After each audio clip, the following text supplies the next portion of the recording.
అలానే శేషరావు అమెరికాలో వీకెండ్ లేదంటే క్రిస్మస్ వచ్చిందనంటే వాళ్ళ ఆనందానికి అవధుల్లో ప్రత్యేకించి థ్యాంక్స్ గివింగ్ డే జరుగుతూ ఉంటుంది అక్కడ.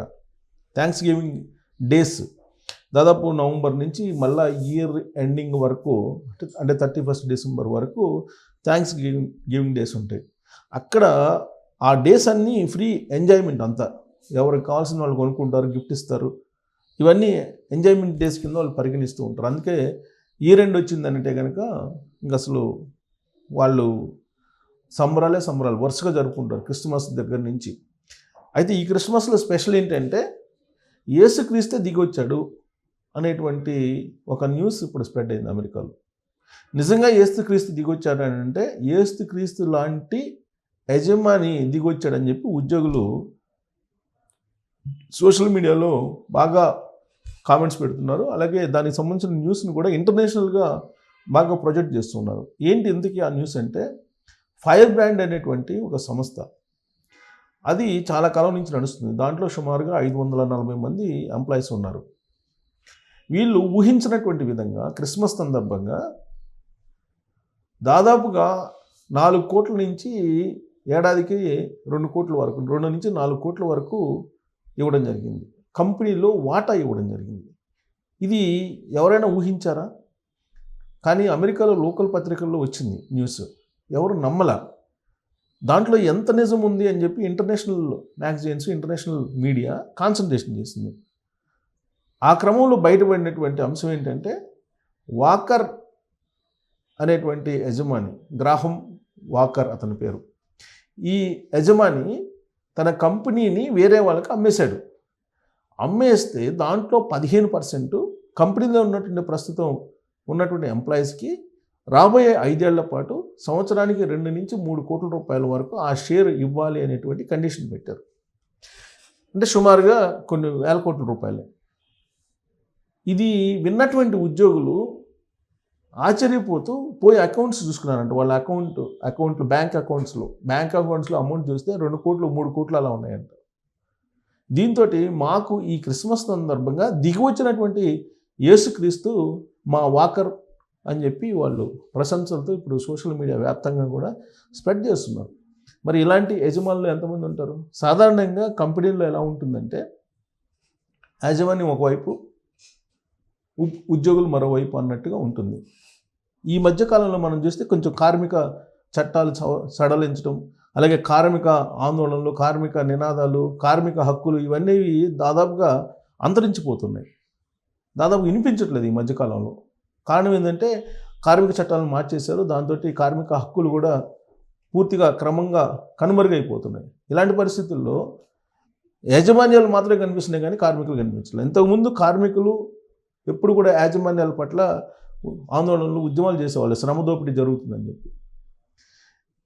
ఇలాంటి పరిస్థితుల్లో కార్మికులు వేరు కాదు, అంటే ఉద్యోగులు వేరు కాదు, యాజమాన్యం వేరు కాదు, ఉద్యోగులే యాజమాన్యం, ఉద్యోగులే కంపెనీలకు ప్రాపర్టీ అనేటువంటి ఒక ఆలోచనతోటి గ్రాహం వాకర్ కంపెనీ అమ్మేటువంటి క్రమంలో మొత్తం అమౌంట్లో 15% వాళ్ళకు వాటా ఇచ్చాడు. అంటే కంపెనీలో మీరు ఉద్యోగులు కాదు, మీరు కూడా భాగస్వాములు. ఇంతకాలం పాటు ఈ కంపెనీని మీరు రన్ చేసినందుకు, ఈ కంపెనీలో మీరు సేవ చేసినందుకు, ఈ కంపెనీని డెవలప్ చేసినందుకు మీరు కూడా భాగస్వాములు అని చెప్పి 15% వాటా ఇచ్చారు. మరి ఇది ఆశ్చర్యపరిచేదే కదా. ప్రపంచవ్యాప్తంగా దీని మీద చర్చ జరుగుతుంది. ఆ మధ్యకాలంలో గుజరాత్లో మనం ఒకటి విన్నాం.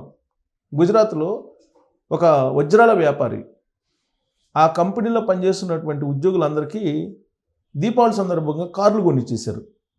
మరొక యజమాని వజ్రాల వ్యాపారి ఆ కంపెనీలో పనిచేసే ఉద్యోగులకి హౌసెస్ కొనిచ్చారు. ఈ న్యూస్ మనం భారతదేశంలో కూడా విన్నాం. కానీ అమెరికాలో అది కూడా క్రిస్మస్ సందర్భంగా దిగి వచ్చినటువంటి యేసుక్రీస్తు అని చెప్పి ఇప్పుడు గ్రాహం వాకర్ని పొగుడుతూ ఉన్నారు ఉద్యోగులు.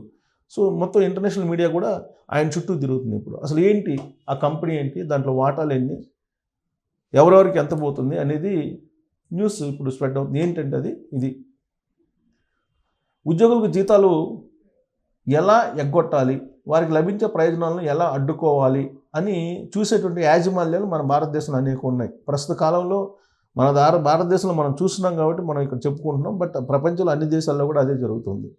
ఐటీ నుంచి మొదలు పెడితే ఆటోమొబైల్ వరకు అన్ని విభాగాల్లో ఇదే పరిస్థితి. ఇటువంటి చోట ఉద్యోగులను సొంత బిడ్డల్లా చూసుకుని ఏకంగా 2,000 కోట్లు బోనస్గా ఇచ్చాడు CEO. ప్రపంచవ్యాప్తంగా ఈ న్యూస్ ఇప్పుడు స్ప్రెడ్ అయిపోయింది. అది ఏంటంటే అమెరికాలో విలాసవంతమైన ప్రాంతాల్లో లూసియానా అనేది ఒకటి. అక్కడ ఐటీ కంపెనీ మొదలు పెడితే లాజిస్టిక్ కంపెనీల వరకు కార్యకలాపాలు అక్కడ బాగా జరుగుతూ ఉంటాయి ఆ లూసియానా ప్రాంతంలో. దాని కేంద్రంగా చేసుకుని ఫైబర్ బాండ్ అనేటువంటి సంస్థ కార్యకలాపాలు నిర్వహిస్తుంది. ఆ కంపెనీ ఉంది అక్కడ. ఆ కంపెనీకి CEOగా గ్రాహం వాకర్ ఉన్నాడు. అతని తండ్రి ఈ కంపెనీని ఏర్పాటు చేశాడు. దాదాపు $1.7 మిలియన్ దాన్ని లేటెస్ట్గా అమ్మాడు గ్రాహం వాకరు. ఈ మొత్తం సంస్థను కొనుగోలు చేసినటువంటి ఈటన్ కంపెనీ అనేది ఒకటి కొంది. అయితే ఆ ఈటన్ కంపెనీకి ఒక షరతు పెట్టాడు గ్రాహం వాకర్. ఏంటంటే అది మొత్తం తన కంపెనీ విలువలో 15% వాటా, అంటే దాదాపు 2,000 కోట్ల రూపాయలు ఇప్పుడు ప్రజెంట్ కొనసాగుతున్నటువంటి 540 మందికి మీరు కేటాయించాలని చెప్పి కండిషన్ పెట్టాడు కొనుగోలు చేసినటువంటి వాళ్ళకి. అందుకు ఆ ఈటన్ కంపెనీ కూడా ఒప్పుకుంది. అంటే దాని ప్రకారం ఏంటంటే వచ్చే 5 సంవత్సరాల్లో ఈ 540 మంది ఉద్యోగులకి ఒక్కొక్క సంవత్సరానికి 4 కోట్ల రూపాయలు నగదు బ్యాంకుల్లో జమ అవుతుంది. అది ఒప్పందం. అయితే ఉద్యోగులు ఇప్పటికే ఖాతాల్లో ఏమన్నా పడ్డాయా, ఆల్రెడీ కంపెనీని అమ్మేశారు కదా, ఈటన్ సొంతం చేసుకుంది కదా ఈటన్ అనే కంపెనీ, మరి డబ్బులు పడ్డాయని చెప్పి ఎతికితే ఈ ఉద్యోగంలో ఉన్నటువంటి వాళ్ళు భారీగా నగదు వాళ్ళ ఖాతాలో పడినట్టు గుర్తించారు. సో ఈ వార్త అమెరికా మొత్తం ఫస్ట్ అయితే ప్రసారం అయింది లోకల్గా ఉండేటువంటి మీడియాలో. ఇదంతా అబద్ధం అని కొంతమంది కొట్టేశారు. కొంతమంది ఏమో నిజమే అనుకున్నారు, ఎందుకంటే ఎంప్లాయీస్ తెలిసినటువంటి వాళ్ళు. కొంతమంది ఏమో అబద్ధం, ఇదంతా ఫేక్ న్యూస్ అని చెప్పి అనుకున్నారు. అయితే ఆ కంపెనీలో ఉండే 540 మంది ఉద్యోగులు బయట పెట్టడంతో అప్పుడు ఆ సంస్థలో పనిచేస్తున్నటువంటి ఉద్యోగులు ఆ CEO ఎవరైతే CEO ఉన్నారో అతను గ్రాహం వాకర్ని అభినందనలతో ముంచెత్తుతూ సోషల్ మీడియాలో పోస్టులు పెట్టడం మొదలుపెట్టారు. క్రిస్మస్ సందర్భంగా మా కోసం నడిచి వచ్చిన యేసుక్రీస్తు అంటూ ఒక క్యాప్షన్ రాసేసి వాళ్ళ అభిప్రాయాన్ని తెలియజేస్తూ పోస్టులు పెట్టడం మొదలుపెట్టారు. అప్పుడు కానీ ప్రపంచానికి తెలియలేదు. ప్రపంచానికి తెలిస్తే అప్పుడు అసలు ఏంటి దీని కథ అని చెప్పి ఎంక్వైరీ చేస్తే నిజమే అని చెప్పి బయటపడింది. ఇప్పుడు వాళ్ళు అకౌంట్లో పడిన అమౌంట్ని అప్పులు తీర్చుకోవడానికి లేదా ఇల్లు కట్టుకోవడానికి ఉపయోగిస్తూ ఉన్నారు. యాక్చువల్గా ఈ కంపెనీని వాకర్ వాళ్ళ ఫాదరు గ్లాడ్ ఇతను 1982లో ఏర్పాటు చేశాడు. అప్పటి నుంచి ఈ డిసెంబర్ 31 వరకు ఈ డిసెంబర్ 31 వరకు కొనసాగుతాడు. ఆ తర్వాత కొత్త కంపెనీ ఈటన్ అనేటువంటి కంపెనీ సొంతం చేసుకుంటుంది. ఇది సర్క్యులేట్ అవుతున్నటువంటి న్యూస్.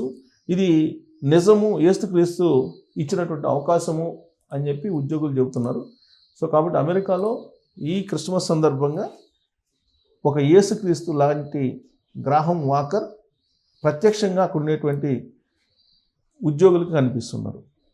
సో ఇలాంటి CEOలు, ఇలాంటి కంపెనీలు చాలా అరుదుగా ఉంటాయి. భారతదేశంలో దాదాపు అవి దొరకవు అవి, ఎందుకంటే శ్రమ దోపిడీ ఎక్కువ ఉంటుంది కాబట్టి.